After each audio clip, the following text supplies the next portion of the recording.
মামা প্রবাস জীবনে কতদিন এলো মামা? মামা আইসি তো মোটামুটি 3.5 বছর, মূল তো ওইটা তো 40 বছর হয়ে গেছে। তাই এটা কি কি কারণে মামা? মামির জন্য? মামাই তো মাঝে মামা কত কষ্ট আছে রে মামা, বুঝবা না। অনেক কষ্ট না মামা? মাস শেষে যখন টাকাটা হাতে পান তখন কি শান্তি লাগে? ফুর্তি লাগে ফুর্তি। অনেক ফুর্তি না মামা? আপনি কিন্তু এখন অনেক রস দেওয়া দিতেন মামা। আবার চাষা যাবেন। পিএস কাটা দিত রজ বের হইতো। ও আচ্ছা আচ্ছা, ঠিক আছে মামা। দিয়ে তুই আগাম বানাচ্ছি ছবি একটা একের গুলো এটার গুলো ছোটটা ভালো লাগে না। আর মাংস কাটে না আর আরে বেশি বেটার না ওই লোক একটা 3 দিন বাড়বে। আমি এই বছর কত বছর কাজে এই বছর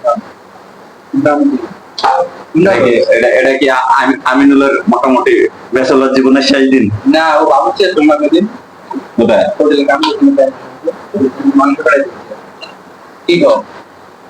হয় মাংস কাটা স্টাইল দেখলে বোঝা যাচ্ছে একে সাইজ দিতেছে। দেন সাইজ করে দেখি। হ্যাঁ, একটু সাইজ গুলো দেখেন তো ভাই।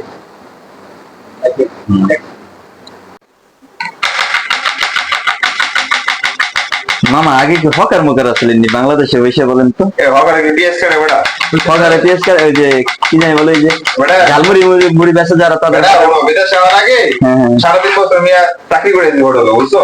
আচ্ছা মামা আপনি তো এখান থেকে কাম গেলে জীবনে কাজ করতে হবে, প্রচুর কাজ করতে হবে, ঠিক আছে? সকালে বিকেলে রাখতে যেখানে সেখানে কাজ করতে হবে। আচ্ছা আচ্ছা ঠিক আছে মামা। কাজের বিকল্প নাই। তুমি কাজ না দিলে কোনো হালায় তোমার দিয়ে যাবো না, বুঝছো? হ্যাঁ এটা সত্যি মামা, পকেটে টাকা থাকলে এই জমানে নানান জনে ফোন দেয় মামা। ঠিক আছে এখন কাজ করি, পকেটে টাকা থাকে, এরে করে টাকা হালাত দাও, এই চাচারে করে টাকা দাও, এই চাচিরে করে টাকা দাও, আবার টাকা না দিলেও মামা মাইন্ড করে, দেখছেন? ডলার কামাও জীবনে ভালো কিছু খাইতে হলে নিজে রান্না করে খাইতে হবে, কোনো শালার উপর ডিপেন্ড করে কিছু ভালো খাওয়া যাবে না। এটা সত্যি কথা। ঠিক আছে, আজকে আর কালকে আমার ইচ্ছা মামা আমি দেশে যাবো। আমরা কিছু পেঁয়াজ কুচি দিব আমরা মাংসের খিচুড়ির মধ্যে, খিচুড়ি রান্না আলাদা রান্না করে পরে আমরা মাংসটার সাথে অ্যাড করে দেবো, তাহলে আমাদের মাংসটার টেস্টও ভালো হবে এবং আলাদা ঝরঝরা থাকবে মাংসটা। তো মাংস দেওয়ার সাথে সাথে আমরা পরিমাণ মতো লবণ দিয়ে দিব। এখন লবণটা যেন কম বেশি হলে কিন্তু সমস্যা হয় রান্নায়। লবণ দিব, মরিচ 3 চামচ দিব। আমি একটু জাল বেশি, এটা জাল বেশি দিও। আর 2 চামচ দাও তাহলে, 2 চামচ দিই। হলুদ পরিমাণ মতো, হলুদটা না হলে খিচুড়ি কালার না হয় ভালো লাগে না। যথেষ্ট ডাল দিয়েছি আমরা, তারপরে আমরা হলুদটা দিচ্ছি পরিমাণ মতো।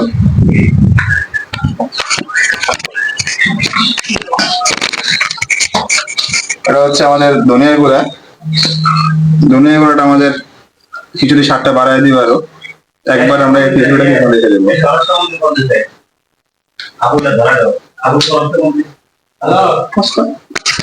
তেল দিচ্ছি, পরিমাণ তেল দিচ্ছি। তেলটা ভালো করে তেলটা দিয়ে আমরা খিচুড়িটা মিক্স করতে হবে।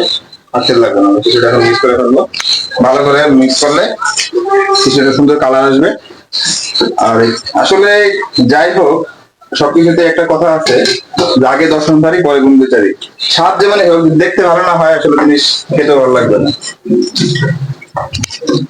আচ্ছা আমরা এখন এই চালটা আমরা যে মিক্স করে রেখেছিলাম 1 ঘন্টা আগে, সেই চালটা আমরা এখন যে পাত্রে খিচুড়ি রান্না করবো সেই পাত্রে নিয়ে নিচ্ছি।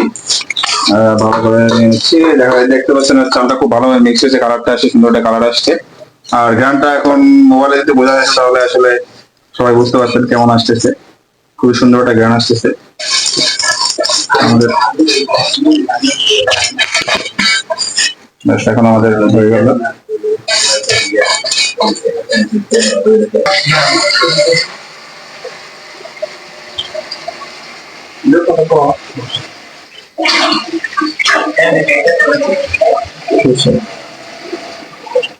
এখন খিচুড়িটা 2 ভাবে রান্না করা যায়। একটা হচ্ছে আপনারা চালটা ভেজে নিয়ে রান্না করতে পারবেন, আবার একবারে চাল দিয়ে রান্না করতে পারবেন। আমরা চালটা একটু ভেজে নিই, চালের খিচুড়িটা একটু মশলা হবে। খিচুড়ি চালটা একটু ভেজে নিচ্ছি আমরা কিছু সময়ের জন্য। চালটা ভেজে নিচ্ছি, পানিটা শুকিয়ে গেলে আমরা পানিটা দিয়ে দিচ্ছি। চুই জালের একটা বিষয় কিন্তু বুঝতে হবে। চুই জালটা প্রথমে কি করতে হবে, ছুলতে হবে। কারণ আমার এই মালটা মনে চুলা দিছিল, এই জন্য আমার চুলা লাগতেছে না, কাজা করে দিছে। তাহলে কি করতে হবে, সরু সরু কাটতে হবে। কাটবো কেমনে, এটা সাইজ করে, যার যেমন সাইজ মনে হয়, যার যেমন পছন্দ। এই যে কষ্ট করে ঘোরায় ঘোরায় কাটলাম, এটা কিন্তু সাইজ বড় হয়ে গেছে। এত বড় সাইজ কিন্তু খাইতে পারবো না ঠিক মতো, এই জন্য আরো ফাঁকতে হবে। এটারে আমরা 3 ভাগ করে নেই। এটারে 3 ভাগ করলে কি হবো, চিকন হলে মাছগুলো বাইরে হইব ইয়ের আস্তে করে। এই যে ভেতরে যে এই শ্বাসটা আছে, এই চুইঝালের মূল যে শ্বাসটা, এই শ্বাসটাই হলো মেইন জাল লাগে। জাল লাগে। এটা আমরা কয়টা ভাগ করে ফেলাম, ঠিক আছে, ফালা ফালা করে ভাগ করে ফেলাম। এটা মামা আজ সাবধান, এই যে ভাগ করে ফেলাই, দুই ভাগ করে ফেলাই। এখন এই যে ভেতরের মশলাগুলো বেড়ে দেবে, বেরিয়ে যাবে। এই জালটা যে না খাইছে তারা বুঝবো না, আর বুঝানো যায় ওনাদের মজাটা কেমন কেমন দিল্লি কা লাড্ডুর মতো। খাইলেও পস্তাইবেন, খাইলে জাল লাগবো, না খাইলে না খেলে তো ফিলিংস নেই। হ্যাঁ, এখন আমরা মাংস কয়েক ধরনের রান্না করা যায়। একটা হচ্ছে মাংস দিয়ে ভেজে তারপর রান্না করা, আর হচ্ছে মাংস সব মশলা মাখিয়ে তারপর রান্না করা।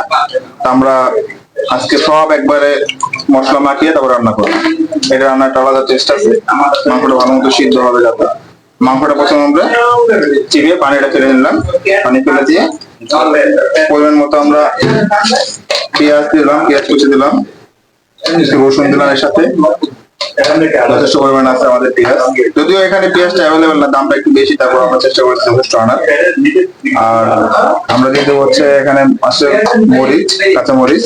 আর চুইঝালটা আসলে এখনো দিলে দিয়ে যাচ্ছে, আমরা যখন মাংসটা কষানো শেষ হবে তখন দিলে ভালো হবে। আমরা মাংসটা পরে দিব, আমরা রেখে দিচ্ছি আপাতত। আর আমরা কাজ করবো এখন এই একটা রাঁধুনি কোম্পানির আমরা একটা মাংসের মশলা নিয়ে আসছি।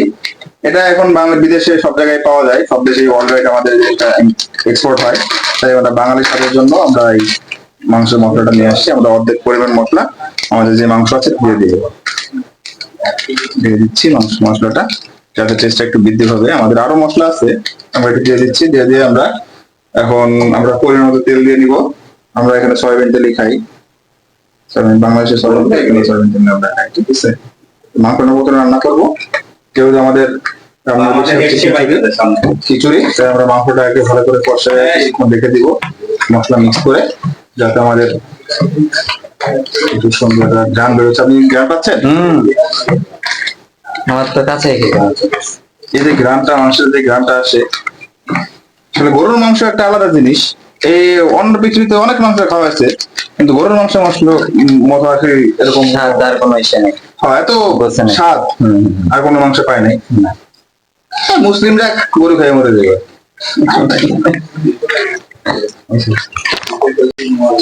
আমরা মাংসটা কিছুক্ষণ প্রায় আধা ঘন্টা সময় মতো রেখে দিলে মাংসের ভেতরে মশলা ঢুকে যাবে। তারপর আমরা জালে হালকা আঁচে উঠে আসবো, ঠিক আছে। বুঝতে পারছেন, আমি কিন্তু রান্নার শুরুতে কোনো পানি দিইনি, মাংসটা চিবিয়ে সব সম্পূর্ণ পানি ফেলে দিয়েছিলাম, কিন্তু কিছুক্ষণ রান্না করার পরে কিছুটা পানি ছেড়ে দিয়েছে। আশা করি আমাদের আর পানি দিয়ে লাগবে না, এই পানিতে আমাদের মাংসের সম্পূর্ণ রান্না হয়ে যাবে। আর এদিকে আপনারা দেখতে পাচ্ছেন খিচুড়ির পানি দিয়েছিলাম, ভাজা ভাজা হয়ে গেল খিচুড়ির চালটা। এখন আমরা এর মধ্যে কিছুটা পানি মিক্স করে দিচ্ছি, একবারে পানিটা দিয়ে দিচ্ছি আমরা।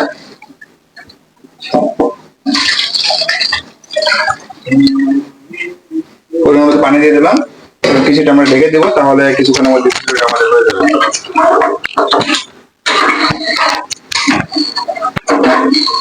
ভালোভাবে মিলিয়ে দিতে হবে, নিচে লেগে না যায়। নিচে লেগে গেলে আবার ওটাতে কষ্ট হবে, এই জন্য আমরা ঢেকে দেবো। এখন পানিটা দেওয়া শেষ, আমরা ঢেকে দিচ্ছি।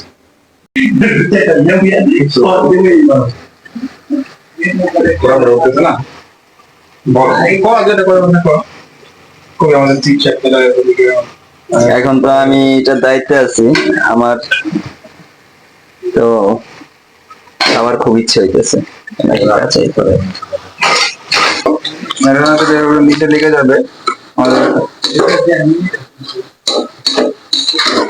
নাড়াচাড়া করে দেবো, নাড়াচাড়া নাড়ার পরে আমরা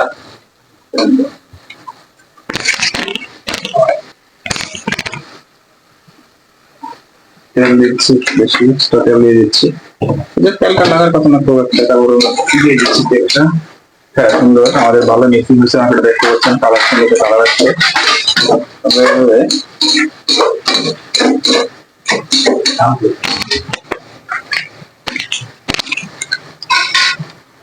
এক্সট্রা মশলা দিয়ে দিচ্ছি যাতে স্বাদটা আরো বেশি হয়।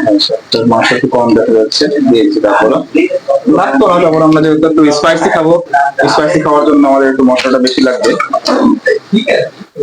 গ্রেভি টাইপের রান্না হলে আসলে খেতে অন্যরকম একটা টেস্ট থাকে। তো আমরা কি করবো, এটাকে আস্তে করে হালকা আঁচে দিয়ে আমরা এখন এটাকে ঢেকে দিই। আমরা প্রায় 15 মিনিট পর্যন্ত ঢেকে দিব। একটু হালকা মিডিয়াম আমরা আস্তে একটু কমানো ঠিক আছে, এই যে মাংসটা আমাদের মোটামুটি এটা ভাবে চলে আসছে এখন, প্রায় হয়ে গেছে মাংসটা আমাদের। 10 মিনিটের মধ্যে মাংসটা নামাই ফেলতে পারবো আমরা। মাংসটা দেখতে পাচ্ছেন না, সুন্দর একটা কালার আসছে, গেলিশ আছে একটা ঘ্রাণ।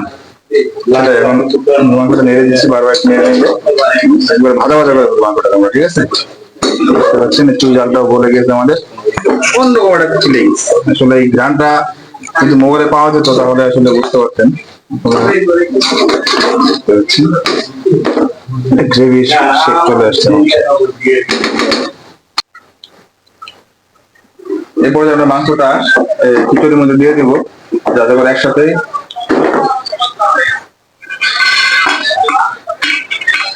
লবণটা হয়ে যায়। আমরা আস্তে আস্তে ঢেলে দিয়েছি খিচুড়ির মধ্যে।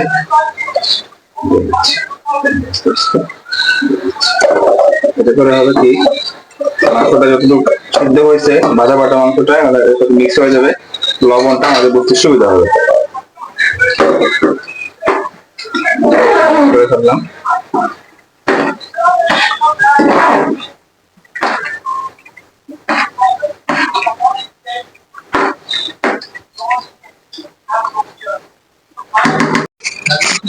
প্রায় 30 মিনিট আমরা ঢেকে রেখেছিলাম এটাকে। এখন দেখতে পাচ্ছেন আপনারা আমাদের খিচুড়ি মোটামুটি প্রস্তুত হয়ে গেছে।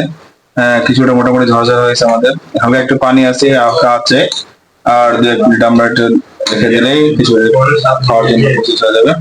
তো দেখতে পাচ্ছেন খিচুড়িটা কি সুন্দর কালার আসছে, একবারে অন্যরকম একটা টেস্ট। এই যে মাংস দেখতে পাচ্ছেন আপনারা, চুইঝালের দানা, সব চুইঝাল আছে এখানে। আসলে একটা অন্যরকম ফ্লেভার, ঘ্রাণটা মিষ্টি একটা ঘ্রাণ আসতেছে খিচুড়ির।